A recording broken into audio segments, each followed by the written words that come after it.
सर्वांना नमस्कार. आज आपण इयत्ता चौथीमधील 6वा पाठ स्वराज्य स्थापनेची प्रतिज्ञा या पाठावरील स्वाध्याय पाहणार आहोत. तर चला या स्वाध्यायामध्ये कोणकोणते प्रश्न आलेले आहेत ते आपण या ठिकाणी पाहूयात. तर यातील पहिला प्रश्न कोणता आहे? तर यातील पहिला प्रश्न आहे, रिकाम्या जागी योग्य शब्द लिहा. यामध्ये आहे. यामध्ये विचारण्यात आलेले आहे, पुण्याच्या नैऋत्येला असलेला टिंबटिंब देवालय मोठे रमणीय स्थळ होते.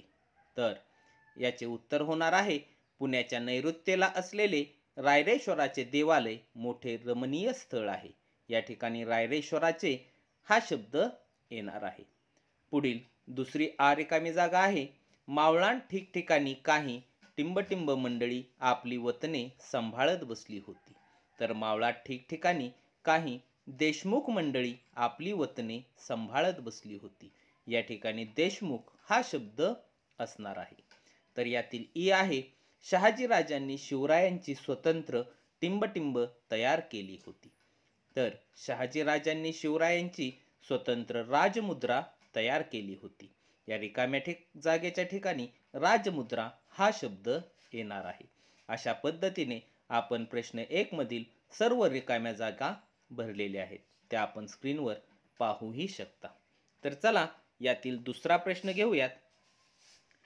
यातील दुसरा प्रश्न आहे, प्रत्येकी एका वाक्यात उत्तरे लिहा. यातील आहे, रायरेश्वराच्या देवालयात शिवराय शेवटी निश्चयाने काय बोलले?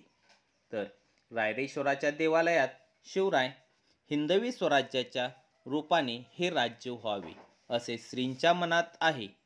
श्रींचे मनोरथ आपण पूर्ण करूयात असे रायरेश्वराच्या देवालयात शिवराय निश्चयाने बोलले. हे उत्तर पूर्ण वाक्यात लिहायचे आहे. यातीलच प्रश्न काय आहे? तर जिजाबाईंना कोणता विश्वास वाटू लागला? तर आपण मनी जे धरले तेच बाळराजे पूर्ण करणार असे जिजाबाईंना विश्वास वाटू लागला. हे याचे उत्तर असणार आहे. तेही आपण स्क्रीनवर पाहतच आहात. तर यातील प्रश्न आहे, शिवरायांनी कोणत्या गोष्टीची खडानखडा माहिती मिळवली? तर शिवरायांनी चोरवाटा, भुयारे, तळघरे, दारुगोळा, हत्यारे आणि शत्रूंच्या फौजांची ठाणी यांची खडानखडा माहिती मिळवली. तर यातील चौथा म्हणजेच प्रश्न आहे, शिवरायांनी कोणत्या गोष्टींना आळा घालण्याचे ठरवले? तर शिवरायांनी वतनासाठी होणाऱ्या देशमुखांच्या भांडणाला आळा घालण्याचे शिवरायांनी ठरवले. हे याचे उत्तर होणार आहे. तर यातीलच तिसरा प्रश्न आहे, याचे उत्तर 2-3 वाक्यात उत्तरे लिहा असं आहे. आपण याचे उत्तर 2 ते 3 वाक्यात लिहायचे आहे. आणि त्यामधील प्रश्न आहे तो म्हणजे, शिवरायांचे ध्येय कोणते होते? तर शिवरायांचे ध्येय हिंदवी स्वराज्य हे होते. हिंदवी स्वराज्य म्हणजे स्वतःचे राज्य, तुमचे माझे साऱ्यांचे स्वतंत्र राज्य स्थापन करायचे. परक्यांची गुलामी आता नको. रायरेश्वराला साक्ष मानून प्रतिज्ञा करू, स्वराज्यासाठी आता आम्ही सर्वस्व वाहणार.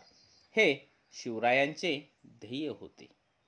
तर चला यातीलच प्रश्न आहे आणि यामध्ये काय विचारलेले आहे, शिवरायांचा कोणता नित्यक्रम सुरू झाला?